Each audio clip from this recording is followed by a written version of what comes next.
Hindi masasabing malinis ang ilog dahil sa mga dahong naglalaglagan sa tubig, ngunit napakalinaw niyon. Sino mang maliligo roon ay hindi na kailangang mag-sunblock. Nalalambungan ng malalaking puno ng ilog. Nang ilublob na niya ang mga paa niya sa tubig ay napakalamig niyon. Nanghihinayang siya na wala siyang dalang swimsuit. Lumusong na sa tubig ang isang crew. Natawa siya. Ilog lang pala ang katapat ng mga ito. Maya-maya narinig niya ang tinig na lalaking kasama niya sa pastulan kanina. May dala raw itong pagkain para sa crew at para na rin sa kanya. Doon na sila nananghali ang lahat. Hinahanap ba ako ni Mark? Tanong niya sa lalaki. Kasi kapag hinanap niya ako, sasabihin ko sa kanyang ikaw ang nagsabi sa akin dito na lang muna ako sa ilog. Walang sisihan. Ayaw mo akong pagawain. Opo ma'am, ako nang bahala sa inyo. Mabuti ka pa, ang amo mong visit, walang pakialam sa akin. Am I not good looking enough? Kahit wala akong makeup, maganda ako. That's why I am endorsing cosmetics. But your senior asshole is blind. Hindi na yata siya marunong kumilala ng magandang babae sa tagal na baka ay kabayo lamang ang nakikita niya. Ang sabi ng lalaki ay ibabalik nila sa kwadra ang mga baka bandang 4:00 kaya 2 oras bago sumapit ang oras na iyon ay nagsimula na rin siyang maglunoy. Kahit paano'y hindi magtatagal sa katawan niya ang basang damit niya. Ang ilog na iyon na yata ang pinakapaborito niyang spot sa lugar na iyon. Bago mag 4:00 ay pinastol na nila ang mga baka pabalik sa dapat kalagyan ng mga iyon. And then Mark saw her. Hindi na lamang niya pinansin nito. Mahirap nga lang iwasan ito, lalo na kung lumalapit pa ito sa kanya at hinahawakan ng braso niya. What is wrong with you, woman? Mukhang gigil na ito. What? Ang sabi naman niya, what's his name? Anyway, ang sabi niya sa akin, siya na raw ang bahala. Nagawa rin naman namin ang trabaho Masyado ka naman yatang malupit, senyor. Look at yourself. What? Ano bang gusto mong mangyari? Marip ka rito? Para kang bilyas na nagbuburles na sa harap ng mga tauhan ko. If you want a piece of action, tell me. Come to me. Naguluhan siya sa sinabi nito at tiningnan ang kanyang damit. Wala siya nakikitang mali sa suot niya. Nabasa lang siya. Pero kahit basa pa siya, hindi na naman bakat ang katawan niya roon. Makapal ang panloob niya. Isa pa, doble-doble ang damit niya. Ano, may x-ray vision ba mga mata mo rito? I don't get it. Hinubad nito ang polo nito. Ibinalabal nito iyon sa kanya. Saka hinigit siya patungo sa kabayo nito. Mukhang mainit na ang ulo nito. Nakita nito ang kasama niyang lalaki kanina at sininghalan niyon. At pinayagan mo naman ang isang to? The rest of you, get back to work. Stop staring. Parang kaigaan-gaan na nagagawa niyang maisakay nito sa kabayo. Pagkatapos ay sumakay na rin ito sa likuran niya. She understood the meaning of the phrase, ride like a wind. Hindi na sila maabutan ng crew sa bilis ng patakbo nito, pero swabing-swabe. There she was, wet all over, with a half-naked man behind her. It was so Johanna Lindsay. It was so old school romance novel. Ang malaking kaibahan nga lang, nagagalit ang lalaki sa walang kabarang-barang bagay. Nang makarating sa mansyon ay binuhat siya nito hanggang sa loob. Hindi man lang sa kubo niya, kundi sa loob mismo ng mansyon. You're acting crazy, you know? Hindi ito umimek hanggang sa makapasok sila sa isang silid. Ibinaba siya nito sa tapat ng isang full-length mirror. He stripped his shirt she was wearing. Look at yourself. Hindi pa rin niya magets. Wala pa rin siyang makitang kaibahan sa itsura niya. Ganun pa man, ano bang nakikita nito na hindi niya nakikita? What's wrong? Kitang-kita na ang katawan mo. What's wrong pa rin ang tanong mo?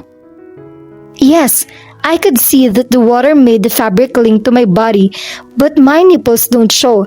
My vagina doesn't show either. So what's big frigging deal? Ano ba ang pakialam mo? Hindi ba wala ka naman pakialam sa akin? Nakakapikon ka na. Aniya habang nakatingin sa salamin. Well, everyone who saw you now know how lovely your body is, and you want the world to see that. You want every guy on the planet Tumaas ang palad niya sa pisngi nito. Ang bastos mo. Well, it's true. Why don't you make that an exclusive thing? Bahagyang tumaas ang kamay nito upang ituro siya.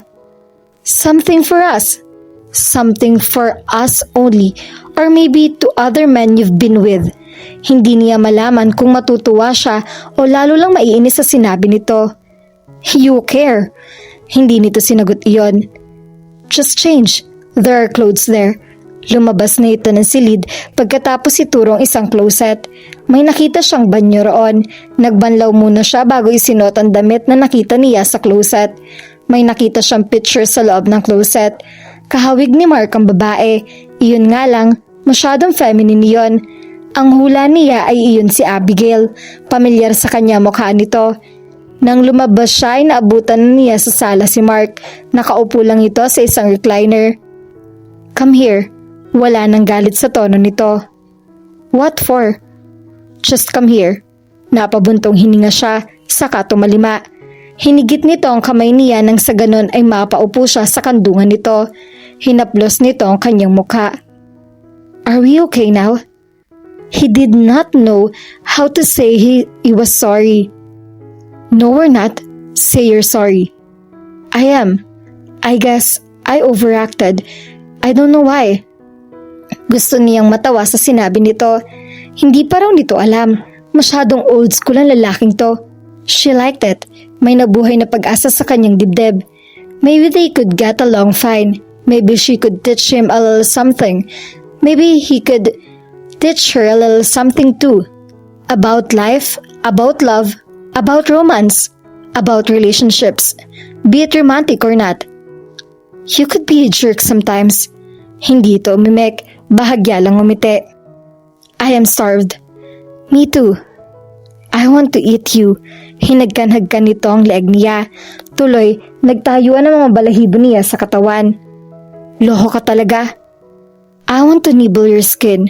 Would you let me? Paano siya makakatanggi sa ginagawa nito? Mabaliw-baliw na siya sa simpleng paghalik nito sa kanyang leeg. And on that recliner, they make love again. And it was even more fantastic than the first one. Kanina'y determinado na siyang huwag nang maulit ang nangyari sa kanila.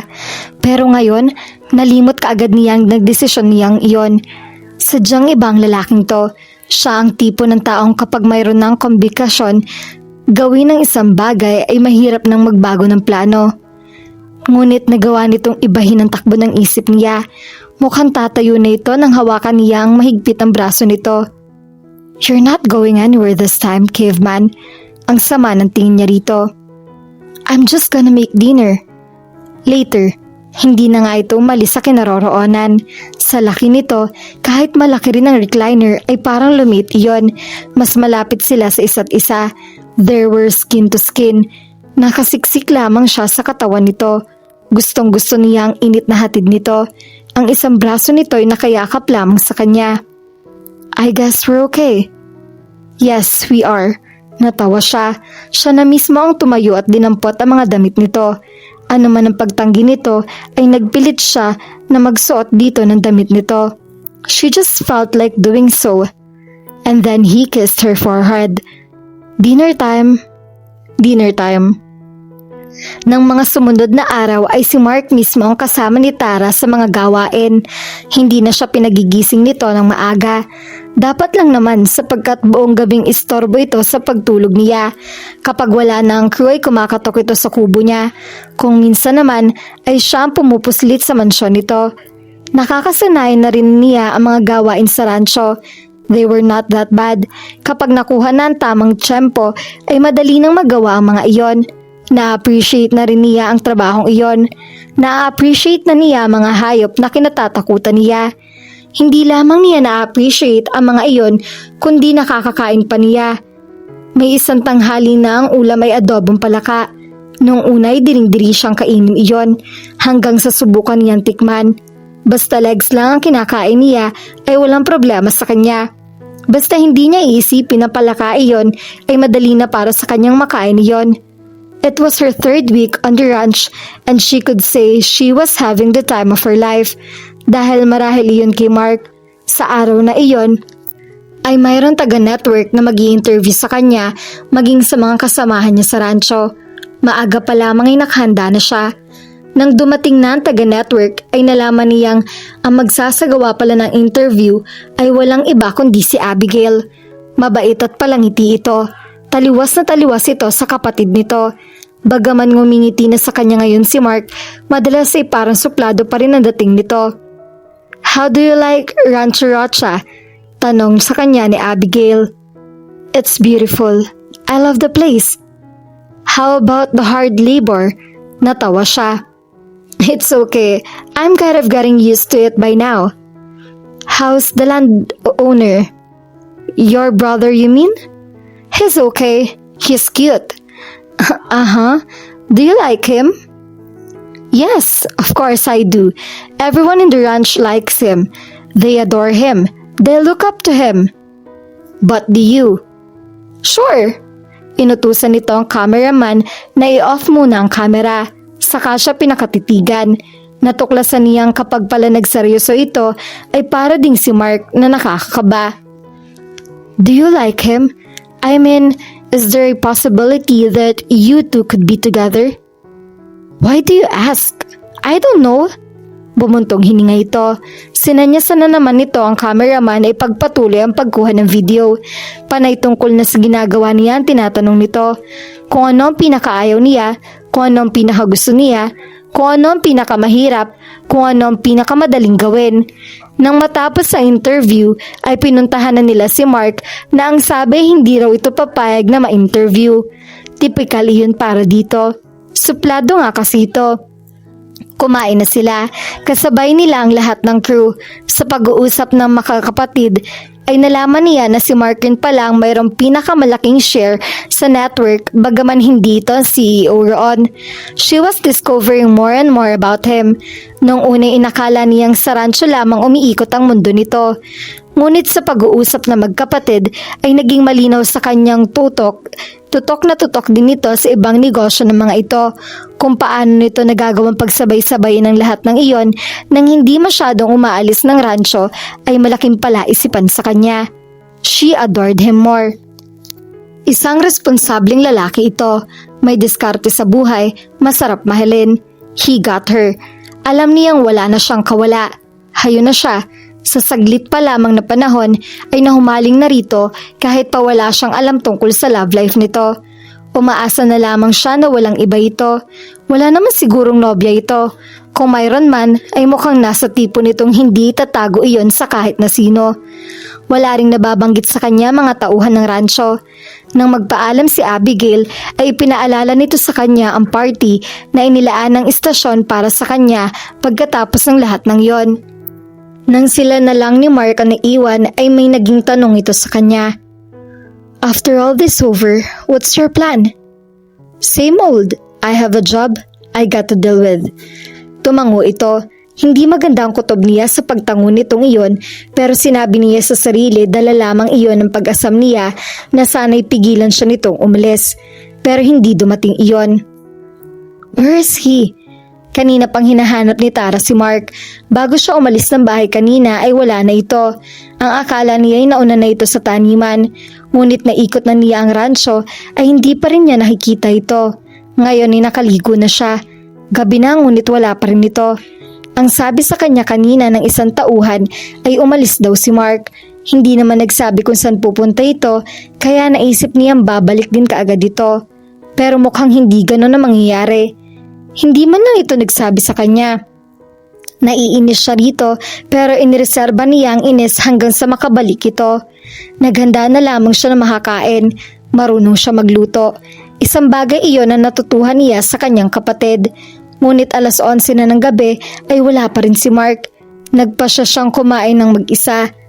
Mabuti na lamang pala at sa mansyon siya natulog ng nagdaang gabi. Kung hindi, magtutungo pa siya sa bahay ni Nanay Ideng upang mahikain. Hanggang kinabukasan ay hindi dumating si Mark. Nagsisimula na siyang mabahala. Gusto sana niyang tawagan ito ngunit walang paraan. Na magtungo siya sa bahay ni Nanay Ideng ay sinabi niya rito ang saloobin niya. "Nako, huwag ka mag-alala, tiyak na lumulas lang yun ay ng Maynila. Minsan kada isang buwan ay lumuluwas iyon at nagtatagal doon. Alam mo naman, marami ring inaasikaso yun doon. Tumawag nga pala siya kanina kay Amador at ibinilin ka kung ano ang gagawin mo ngayong araw na ito para sa video-video na yan. Napabuga siya ng hangin, ni walang ibinilin para sa kanyang lalaki. Sadyang marami pa itong kailangang matutuhan sa sistema ng romantikong relasyon. Hindi niya masasabi na hanggang sa kama lamang ang kanilang relasyon sapagkat sweet sila nitong mga nakaraang araw.